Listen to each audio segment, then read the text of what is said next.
জনগণের sovereign will. জনগণ চাইবে বইটাকে ধরবে, নেবে, মানবে, জনগণ চাইবে না, ছুঁড়ে ফেলে দেবে, শেষ। এটাই হচ্ছে একমাত্র basic feature of the constitution. এবং এই প্রিন্সিপালের উপরে ভিত্তি করে হচ্ছে জুলাই জাতীয় সনদ প্রণয়ন করা হয়েছে। It's purely a political question. Nothing within the definition of the ordinance or the order or the constitutional framework it can be justified. It's a pure political question. Sovereign will of the people. এবং গণ অভ্যুত্থানের রায় অনুযায়ী এটাকে বাস্তবায়ন করতে হবে।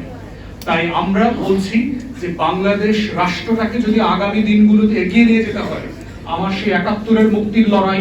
পাঞ্জাবের জগতে একটি বিশ্বস্ত নাম, শাবাব এথনিক ওয়্যার। আমার যুগ যুগ ধরে শত শত বছরের এই মাটির, এই মানুষের, এই জমিনের মুক্তির লড়াই এবং আমার ২৪-এর গণ অভ্যুত্থানের লড়াই, এর প্রত্যেকটা প্রিন্সিপালকে সভরেন উইলের ভিতরে অ্যাকাউন্টেড করা হয়েছে জুলাই জাতীয় সনদের মাধ্যমে। এবং সেটাকেই উইদাউট এনি ইফস এন্ড বাটস মেনে নেওয়াটাই হচ্ছে আগামী দিনে শুধু বাংলাদেশের অস্তিত্বের প্রশ্ন না, বিএনপি রাজনৈতিক দল হিসেবে বেঁচে থাকবে কিনা তার অস্তিত্বের প্রশ্ন জড়িত আছে। এবং অন রেকর্ড আপনাদেরকে বলে রাখি, আপনাদের সক্ষমতা কিন্তু আওয়ামী লীগের ধারে কাছেও না।